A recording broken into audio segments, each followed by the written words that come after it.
The Puck Portfolio with Andy MacNeil. Hey, welcome to the Puck Portfolio. I'm your host, Andy MacNeil. I'm here on weekdays to provide NHL projections, betting advice, and strategies. This show is presented by NorthStar Bets. You can check them out via the link in the description below. We're on to round 2 of the Stanley Cup playoffs. The Boston Bruins did it. They avoided disaster, defeating the Toronto Maple Leafs in overtime in Game 7. David Pastrnak stepped up, and now Boston and Florida will meet in a rematch from last year's Stanley Cup playoffs. Florida won the series in 7 games in 2023 after the Bruins took a 3-1 series lead. Boston, though, went 4-0 against the Panthers in the regular season. This one is going to be interesting as Florida and Boston battled for first place in the Atlantic Division all season long, right up until the very end. The Panthers, of course, came out on top in that race.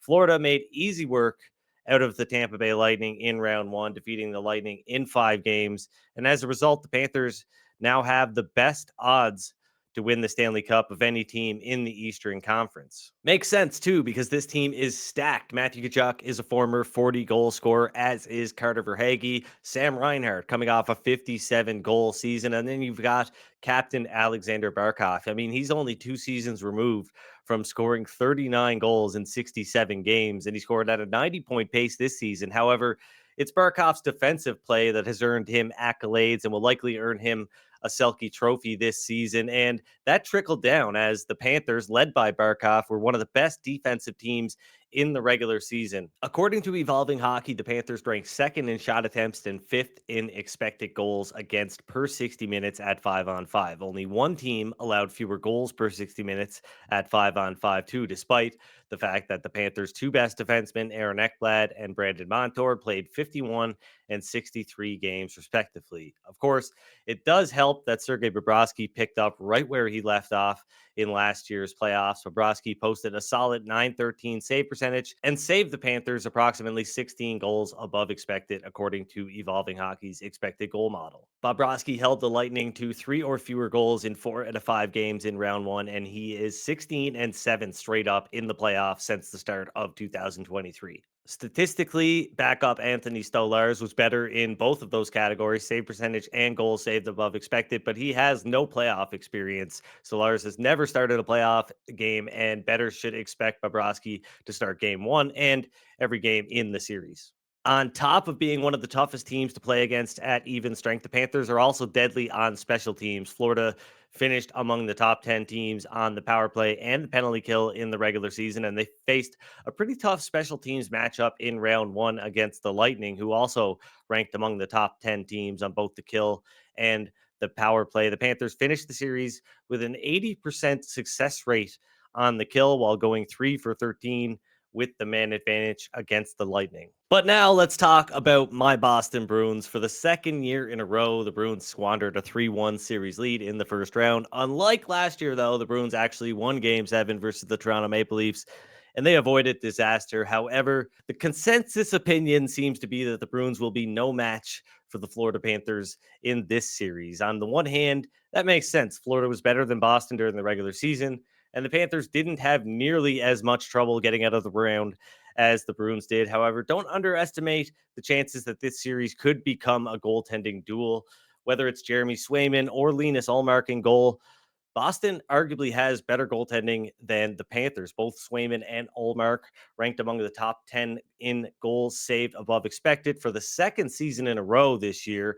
Boston finished 3rd in goals against per 60 minutes at 5-on-5 during the regular season. The Panthers finished in 2nd, and no goaltender was better than Swayman was in round 1. Also, the Bruins were just as good as the Panthers when it came to scoring goals. Boston finished 14th on offense, scoring 3.15 goals per 60 minutes in all situation, while the Panthers finished in 11th on offense. Boston actually had an easier time scoring 5-on-5 goals during the regular season than the Panthers did, and there's not a lot separating the Bruins and Panthers on special teams. Both teams finished among the top 10 on the power play and the penalty kill in the regular season, and both units have been better in the playoffs for the Bruins. In round 1, Boston went 8 for 18 on the power play while killing 20 of Toronto's 21 opportunities with the man advantage. Of course, unlike Florida, Boston only has 2 players, Brad Marchand and David Pastrnak, that are capable of taking over a game on their own.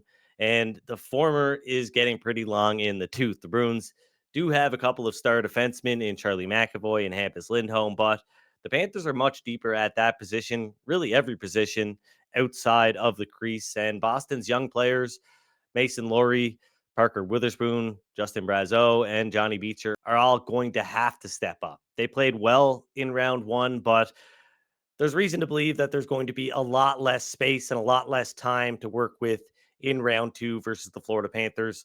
Florida finished the season with the most hits, 2,348 hits in the regular season. Boston finished second, though, so this should be a pretty physical series. Now, the big question is, how will Boston choose to use their goaltenders? Obviously, fans, pundits, and the like were very critical of Jim Montgomery. Montgomery chose to start Ullmark in games 1 through 6, but opted to go to Swayman in game 7. He hadn't played in 17 days. It was a really peculiar decision, and it'll be interesting to see how he chooses to use his goaltenders this year against the Florida Panthers. Montgomery rightfully chose to ride Swayman in round one versus the Maple Leafs, but the pressure is on him to make the right decision in round number two. Florida should carry the play in this series, but don't be surprised if this one goes the distance. By my estimation, Florida will advance to the Eastern Conference final roughly 62.4% of the time. There's about a 31% chance that the series will go to 6 games, though, and a 30% chance that it'll go to a seventh and deciding game. So, in other words, there's about a 61% chance that the series will go over 5.5 games. The series will get underway on Monday. The Panthers are currently a minus 178 money line favorite. Meanwhile, the Bruins are listed as a plus 148 underdog. As far as Boston goes, you'll be hard pressed to find better odds than what's currently available at NorthStar Bets. It's still unclear who will start in goal for the Bruins, but Jeremy Swayman was the first goaltender off the ice at Boston's morning skate on Monday.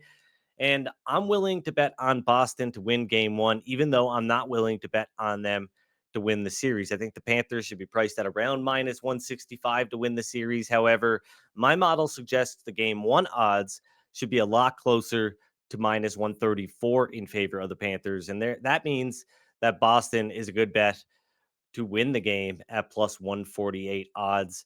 That does it for today's episode of the Puck Portfolio. Good luck with your bets. Gamble responsibly. I'll see you tomorrow.